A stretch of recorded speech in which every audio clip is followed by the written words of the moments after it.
Ya chicos, entonces estamos, lo que vamos a ver nosotros es la unidad, bueno, obviamente la unidad número 3 que tiene que ver con la percepción sonora y visual, y onda sísmica. Entonces se dan cuenta entonces, la primera y segunda parte como que nosotros ya la hemos analizado, ¿no? Como que ya la hemos visto, porque ya hablamos de la luz y hablamos del sonido, no sé si se acuerdan de eso, ¿ya? Y le vamos a agregar evidentemente este asunto de la sismicidad, ¿cierto? De las ondas sísmicas, ¿ya? Entonces, vamos primero a estudiar un poco cómo percibimos, ¿cierto?, la luz. Obviamente aquí, esto está muy relacionado con biología también, ¿ya?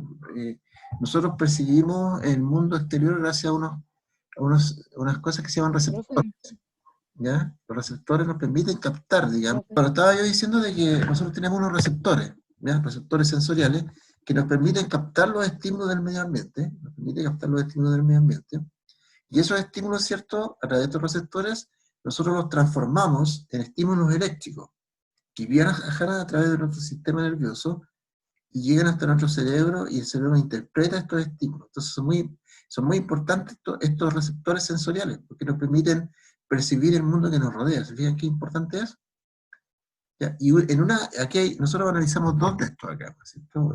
El ojo humano y el oído humano. ¿Ya? Por el ojo humano, ya, tal como dice ahí, permite transformar, ¿cierto?, estas ondas electromagnéticas que viajan en forma de luz, ¿cierto?, en impulsos nerviosos. ¿Ya? Ahora, ¿cómo ocurre esto? ¿Ya? ¿Cómo sucede? Eh, Básicamente, la luz, ¿cierto?, ahí tenemos, ¿cierto?, nuestro ojo, lo podemos apreciar ahí. La luz, ¿cierto?, llega y sufre una primera refracción. Recuerden que la refracción es cuando la luz pasa de un medio a otro y cambia de dirección y velocidad. Entonces sufre una primera desviación, podríamos decirlo así, en la córnea. Ahí está la córnea, solo sufre una primera desviación ahí. ¿Ya?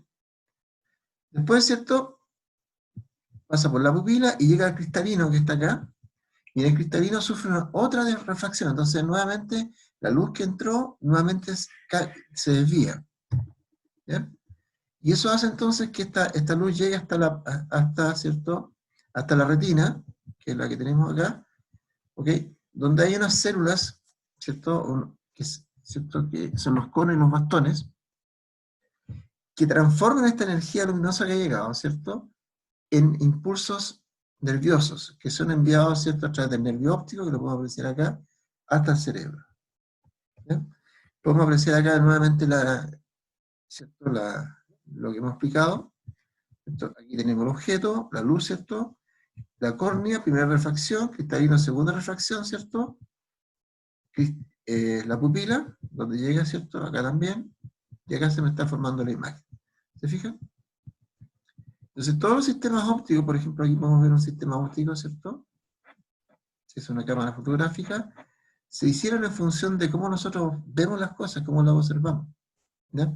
Por eso yo a ustedes eh, les pedí que hicieran una actividad que era la cámara de orificio, donde ustedes, aquellos que lo hicieron, se dieron cuenta que es una actividad bastante simpática, donde uno observa los objetos invertidos, ¿ya? Y de hecho, los que me mandaron ciertas fotos, se observaba ahí cómo ellos veían. Entonces, esto genera entonces que uno entienda de que el ojo humano recibe las imágenes, ¿cierto?, invertidas, tal como dice acá, ¿ya? Nosotros recibimos las cosas invertidas. Y nuestro cerebro se encarga entonces de generar una imagen derecha del mundo que nos rodea. ¿Fíjense? O sea, así es como nosotros observamos las cosas. ¿Ya? Esa es la manera que vemos nosotros. ¿Ok? Obviamente, como esto es es un sistema biológico, ¿cierto?, puede tener algunas dificultades, ¿cierto? Entonces una de ellas pueden ser estas dos que ya hemos conversado. La hipermetropía, que evidentemente la imagen se forma, ¿cierto?, detrás, ¿cierto?, atrás de la retina. Acá está la retina, se forma atrás, ¿ya? Y esto obviamente hay que corregirlo, porque los síntomas son muy parecidos, uno ve borroso, ¿cierto?, no distingue las letras, qué sé yo. Entonces, ¿qué es lo que se hace eso? Se coloca un lente convergente que mejora la refracción y por lo tanto permite que la imagen se forme donde tiene que formarse, y evidentemente uno puede ver bien las cosas. ¿Ya? Y la miopía, ¿cierto?, que es una enfermedad donde la imagen, ¿cierto?, se forma antes de llegar a la retina, ¿cierto? Se forma antes. Aquí queda después, aquí queda. Y esta se mejora también con un lente, pero un lente con características distintas, ¿cierto?, que es un lente divergente. ¿Ya? Bueno, esta es la fisiología del ojo. Así funciona entonces desde el punto de vista físico cómo nosotros formamos las imágenes. Insisto, y esto está muy ligado a una actividad muy simple que usted desarrolló, que era la cámara orificio. Que de hecho yo la última pregunta que se hacía ahí en esa actividad era cómo los objetos, por qué nosotros veíamos los objetos invertidos en esa actividad. ¿Ya? Bueno, este es el ojo humano. Otro elemento muy importante para nosotros que nos permite relacionarnos con el mundo que nos rodea es el oído, ¿cierto? El oído es una estructura mecano-cuántica, es una estructura que percibe ciertas vibraciones, ¿cierto? Y esta cosa mecánica, ¿cierto? Lo transforma en impulsos eléctricos, ¿ya? Que van a nuestro cerebro y nos permite identificar lo que nosotros estamos escuchando, ¿ya? Entonces ahí tenemos el oído, que no vamos a hacer una fisiología del oído, pero nosotros básicamente tenemos que entender que tiene tres partes fundamentales: el oído externo, ¿cierto? La oreja, toda esa parte que nosotros visualizamos, el oído medio, ¿ya? Y el oído, ¿cierto?, interno, ¿ya? Entonces, en este oído se produce entonces este fenómeno mecano, ¿cierto?, eléctrico, donde la onda sonora, ¿cierto?, penetra a través del oído externo, ¿cierto? ¿Ya? Y después finalmente esto, a través del nervio auditivo, llega hasta nuestro cerebro y nos permite identificar qué es lo que estamos escuchando. ¿Cómo ocurre esto? Aquí tenemos, ¿cierto?, una visión general de cómo ocurre, ¿ya? El oído externo, ¿cierto?, acá lo vamos a apreciar, recoge, ¿cierto?, los sonidos, vibraciones, etcétera, todo lo que nosotros percibimos del mundo externo, a través de nuestro oído, ¿cierto? Y esto llega hasta el tímpano. Ahí está el tímpano, ¿ya? ¿Ok? El tímpano entonces empieza a vibrar, ¿ya? Okay. Entonces el tímpano es fundamental, digamos. Si uno tiene problemas con el tímpano, evidentemente está clarito que vamos a tener problemas de audición, ¿ya? ¿Okay? Por eso el tímpano es tan importante y hay que cuidarlo harto, digamos, el tímpano, ¿no? Aparte que protege al oído, ¿cierto?, de cualquier problema que nos protege, digamos, el tímpano también nos protege, ¿ya? Entonces el tímpano vibra, se genera ahí una vibración. Y ustedes saben que la vibración es el origen del sonido, ¿cierto? ¿De acuerdo? Entonces esa vibración, ¿cierto?, se conduce, ¿ya?, al oído medio. El oído medio, ¿cierto?, nosotros encontramos, ¿cierto?, el martillo, el yunque y el estribillo, ¿cierto?, que son tres huesecillos, ¿ya?, que están ahí, y que transmiten y amplifican las vibraciones. Esa es la función de estos tres huesecillos. El martillo, ¿cierto?, el yunque y el estribillo, entonces empiezan a vibrar y amplifican estas vibraciones hacia el oído externo, ¿ya?, que es este que se encuentra acá, ¿ya? El oído interno, entonces, ¿cierto? En el oído interno hay unas terminaciones nerviosas, que son unas células tipo ciliadas, ¿no? Que acá aparecen como, está mostrada gráficamente como elementos de un piano, ¿ya?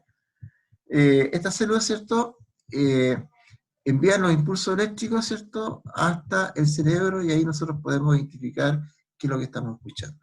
Así entonces nosotros podemos escuchar. Es una recepción mecánico-eléctrico, ¿ya? Las vibraciones las transformamos en impulsos eléctricos, ¿ya? Eso es básicamente lo que hace el oído, ¿ya? Aquí está el oído medio, ¿cierto?, que obviamente es un elemento, ustedes saben, complejo para nosotros. Tiene que ver mucho con el equilibrio, realmente no tiene problemas de equilibrio, tiene que ver con el oído medio, ¿ya? Bueno, así percibimos nosotros. Y aquí obviamente es donde yo les planteaba, de cierto, una actividad de trabajo para ustedes en la guía, donde les pedía que investigaran acerca de este tema, de los espectros auditivos, porque nosotros sabemos, y eso ustedes lo estudiaron conmigo, que nosotros escuchamos entre los 20 y los 20.000 Hz. Ese es nuestro espectro auditivo. Ahí percibimos la audición, ¿ya? Ahí. Por lo tanto, lo que está bajo los 20 se llama infrasonido, ¿se acuerdan? Lo que está sobre los 20.000 se llama ultrasonido, ¿ya? Entonces, ese era nuestro espectro de audición. Entonces, lo que yo les he pedido que ustedes hagan en la guía es que investiguen otros espectros de audición y por qué estos seres tienen estos espectros auditivos, digamos. Acá yo he puesto algunos ejemplos, creo que también los puse la otra vez, pero básicamente, ya para entender que algunos, por ejemplo, se manejan en el infrasonido, otros en el ultrasonido, y eso les permite evidentemente a estos seres vivos tener capacidades, ¿cierto?, auditivas mejores que las nuestras, y por lo tanto captar sonidos que nosotros habitualmente no captamos, y eso nos permite explicar comportamientos de algunos animales, ¿ya? Que no tenemos que darle comportamientos mitológicos, ni románticos, ¿cierto? Ni supersticiones, no, tiene que ver con esto, tiene que ver con su espectro de audición. Simplemente ellos escuchan, tienen percepciones auditivas que son mejores que las nuestras, ¿ya? Bueno, eso obviamente lo tienen que hacer ustedes, pero que una cosa corta, no creo que les cause grandes dificultades, ¿ya? Entonces tenemos esta percepción auditiva y visual que nos permite conectarnos con el mundo. Entonces es muy importante entender esto, ¿no? ¿Cierto? Porque si yo tengo dificultades, ¿cierto?, en esta percepción visual o auditiva, voy a tener problemas en percibir el mundo, ¿ya? La información que me llega. Y voy a tener que ver cómo soluciono ese problema, ¿ya? Entonces, por eso es muy importante cuidar estos elementos, ¿cierto? O sea, cuidar el oído, ¿cierto? Tratar de no abusar de sonidos muy intensos, con muchos decibeles, por ejemplo, ¿ya? En el caso de nuestra vista, ¿cierto? Nuestro ojo, también cuidar nuestro ojo, ¿ya? Tener cuidado, ¿cierto? Yo sé que ahora es medio complicado porque en realidad todo funciona vía virtual y hay que estar conectado, y a nosotros los que tenemos un poco más de edad nos cuesta mucho esto, ¿ya? Demasiado, ¿ya? Y a veces no es porque no queramos estar todo el día metidos acá, es simplemente porque no estamos acostumbrados, y también nuestro sistema, ¿cierto? Nuestro sistema visual ya no está tan joven como el de ustedes, entonces evidentemente tenemos dificultades, ¿ya? Entonces hay que tener una prevención, hay que tener un autocuidado, ¿no? Eso es muy importante. Bueno, y esto obviamente tiene que ver también cómo esto se puede apreciar en situaciones bien complejas para nosotros, ¿no? Porque las ondas pueden ser, nos pueden permitir percibir el mundo que nos rodea, pero también nos pueden producir grandes problemas, ¿ya? Y acá nosotros nos encontramos con la onda sísmica, ¿no? Y para entender la onda sísmica, uno tiene que entender un poco la dinámica de la litosfera, ¿no? O sea, la dinámica de la superficie de la Tierra. Eh, y a partir, o sea, esta onda sísmica, ¿cierto? Las ondas que se generan en la superficie de la Tierra, nosotros llamamos ondas sísmicas, ¿ya? Y ahí evidentemente el estudio de esta onda sísmica nos ha permitido estudiar nuestro planeta, ¿no? Y nuestro planeta nosotros lo podemos estudiar desde el punto de vista, ¿cierto?, de la composición química que tiene, ¿ya? De acuerdo a la composición química, nuestro planeta tendría tres capas, digamos. La corteza terrestre, ¿cierto?, el manto y el núcleo, que es la más conocida y la que nosotros más ocupamos habitualmente. Sin embargo, desde el punto de vista dinámico, desde el punto de vista de cómo se mueven estas cosas, nosotros podríamos tener, ¿cierto?, otra forma de clasificación, que es la litósfera, la estenósfera, la mesósfera, y el núcleo, que se podría ser externo e interno. Sin embargo, ambos modelos son igualmente válidos, ¿ok? Y se complementan para este estudio de la onda sísmica, ¿ya? Ahí podemos, ¿cierto?, apreciar un gráfico de la litósfera, estenósfera, qué sé yo, de la Tierra, que imagino que usted alguna vez lo ha visto. Y el modelo, obviamente, que más nosotros conocemos, que es el núcleo de la Tierra, ¿cierto?, el manto superior e inferior y la corteza de la Tierra, ¿ya? Bueno, las ondas sísmicas entonces nos permitieron conocer un poco la estructura de nuestra Tierra. Y además, ¿cierto?, derivar algunas teorías. Aquí hay dos teorías que son muy importantes. Una teoría se llama la teoría de la deriva continental, que fue establecida por un meteorólogo alemán que se llama Alfred Wegener, ¿cierto?, que propuso esta teoría, ¿ya? Y básicamente esta teoría habla que nosotros fuimos un supercontinente antes. Esa es la idea fundamental. O sea que estamos todos juntos, ¿me entienden? Y esto se llamaba Pangea, ¿ya? La Pangea era nuestro planeta todo juntito, ¿ya? Y que de alguna manera esto se había fracturado, ¿cierto? Y se había empezado a desplazar por el lecho marino hasta formar los continentes que conocemos hoy día, ¿ya? Esa es la idea, ¿cierto?, de la herida continental.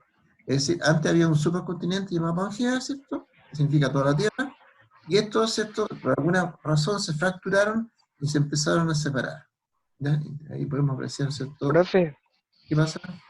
Dígame. dicen que se fracturó por el tema del meteorito que cayó en la prehistoria. Y que de ahí, de la destrucción que generó ese meteorito, se, se separaron todos los continentes y por eso varios continentes, varios países tienen, por ejemplo, pequeñas islas que se marcan si uno la une, se marcan como si fuera el mismo país, como si se hubiera fragmentado.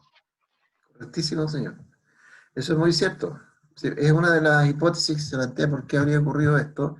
Y lo que tú dices, lo que me estás explicando, tiene que ver con las pruebas de la deriva continental, ¿cierto? Que las vemos acá nosotros. Lo que tú me estás diciendo tiene que ver con esto, la evidencia geográfica, ¿cierto? Porque si tú tratas de formar, como tú dices, las islas, las empiezas tratas de encajar, y los continentes, sería igual que un rompecabezas, como que encajan las cosas, ¿ya? Como que un lado encaja con el otro, ¿ya? Y eso evidentemente nos daría a pensar que esto alguna vez estuvo junto, ¿ya? ¿Bien? Y obviamente algunos no encajan muy bien, y Wegener explicó de que esto tiene que ver con la erosión, ¿no? Que con los años se ha ido erosionando, y eso generó que algunas cosas no encajaran bien con otras. Esa es una evidencia, lo que tú me contabas es una evidencia, la evidencia geográfica, que estaría como apoyando esta teoría de la herida continental. Otras son las geológicas, ¿cierto? Que es encontrar yacimientos de tipo de rocas, que es, ¿cierto? Las metamórficas, qué sé yo, sedentarias, etcétera, etcétera, ¿ya? Que uno las puede encontrar en distintos lados, y eso evidentemente la única explicación que uno le puede dar es que esto hubiera estado junto antes. También están las evidencias paleoclimáticas, ¿cierto? Paleo antiguo significa el estudio de los climas antiguos, ¿ya? Y eso también, pues, llegó a la conclusión de que la única forma de explicar esto, ¿ya? ¿Cierto? Si no, sería inexplicable que los continentes hubieran estado juntos. Quizás lo que más llama la atención también son las evidencias paleontológicas, ya que es encontrar fósiles. Estos fósiles son restos, bueno, ya eso lo estudiamos en biología, ¿ya? Restos de animales que de mucho tiempo, o de vegetales, ¿cierto? Se encuentran en lugares muy distintos, ¿no? Les puedo dar un ejemplo, los dinosaurios nomás, ¿cierto? Que uno encuentra en distintos lugares dinosaurios. Entonces, eso es la única explicación posible, es que esto es de Estados Unidos, ¿cierto? En Chile también, eso lo comentábamos en clase de biología, nosotros tenemos la presencia de dinosaurios acá. Entonces, todas estas evidencias son en apoyo de esta teoría de la herida continental, ¿ya? Luego de que las teorías son situaciones que están aceptadas por el mundo científico, pero no son leyes. O sea, uno puede perfectamente decir, no, yo encontré este argumento, encontré esta idea, yo creo que esto no explica esto, o sea, yo puedo discutir esto, ¿no? Esto puede ser cuestionable, ¿no? Eso es muy importante. Cuando uno habla de una teoría, es algo que uno puede cuestionar. Tiene muchas cosas que la demuestran, pero evidentemente hay situaciones que todavía no puede explicar, ¿ya? Y la otra teoría, ¿cierto? Si es que me permite esto, es la teoría tectónica de las placas, ¿no? La teoría tectónica de las placas postula, ¿cierto?, que la capa externa de la Tierra no es homogénea, ¿ya? O sea, no es como una cáscara de naranja, ¿ya? Sino que estaría fragmentada, ¿ya? Estaría así como tendría puras grietas por todos lados, ¿ya? Y estas placas tectónicas, ¿cierto?, serían impulsadas, ¿cierto?, por la dinámica del planeta, ¿ya? Ahora, hay varias ideas respecto a esto, por qué podría ocurrir esto, y básicamente tiene que ver con la temperatura, ¿cierto?, que se genera entre el núcleo y el manto. Esta diferencia de temperatura podría originar este desplazamiento de las placas, ¿ya? ¿De acuerdo? Entonces, esta es la teoría de tectónica de las placas, o sea, que ¿cierto?, la Tierra no sería homogénea, sino que estaría formada por una serie, ¿cierto?, de fragmentaciones que originan estas placas que se empiezan a moverse. Y aquí podemos apreciar algunas de ellas, ¿no? En el caso nuestro, nos importa la placa de Nazca y la placa sudamericana, porque nosotros estamos encima de ella, ¿ve? Chile está encima de estas placas, y por lo tanto, como estas placas se están moviendo, nosotros tenemos entonces movimientos a cada momento. Bueno, ahí tenemos algunas placas tectónicas, como la pacífica, la sudamericana, etcétera, ¿cierto? Y como les contaba, a nosotros nos interesa la placa de Nazca y la placa sudamericana, digamos, que son las que obviamente están con nosotros y están moviéndose. Estas placas, en general, hay tres tipos, como son elementos que están juntos, tienen tres tipos de límites. Unos que se llaman divergentes, convergentes y transformantes, ¿ya? Los convergentes son aquellos donde las placas están chocando siempre una con la otra, ¿ya? Y esto genera un proceso destructivo, ¿ya? Y por lo tanto una placa puede empezar a meterse debajo de la otra. En el límite divergente las placas se separan, ¿ya? Y estas gemas están en el fondo de los océanos. Y esto puede, entonces al separarse, deja un espacio en el medio y se puede generar una nueva corteza que sube, por ejemplo. ¿Ya? Y en el límite transformante, las dos placas se desplazan de esta manera, en direcciones paralelas pero en sentido opuesto. ¿Ya? Ahí podemos apreciar nosotros el límite transformante, ¿cierto? Como, ¿cierto? En sentidos contrarios, cómo se mueven las dos placas. La convergente, ¿cierto? Ahí, cómo chocan y una se mete arriba de la otra. Y la divergente es como unas se separan, ¿no? Entonces puede originar que algo surja acá y una nueva corteza, ¿no? Aparezca. ¿Ya? Entonces, estas son... Profe, ¿así se generan los volcanes submarinos? Ah, no escuché. No te escuché lo que me dijiste. ¿Así se generan los volcanes submarinos? Claro, exactamente. Exactamente. Me voy a poner un poquito, me quedan 10 minutos, chiquillos. Bueno, ¿cómo se verifica la Tierra? Bueno, ahí este es como resumen, ¿cierto? La deriva continental, ¿cierto? Que era una magea, bueno, ¿ya? Explicamos la tectónica de las placas, ¿cierto? Los fragmentos, las fallas. Y todo esto puede originar ¿qué cosa? Como decía el compañero, los volcanes, ¿cierto? Los volcanes, ¿ya? Los terremotos, muy, ¿cierto? Muy contingentes en nuestro país. Nosotros hemos tenido los otros terremotos, Valdivia el 60 y Chillán el 39, ¿ya? Dicen que el de Valdivia en 1960 fue el más grande del mundo, ¿ah? ¿Ya? Entonces, evidentemente somos un país que tenemos mucha historia en esto.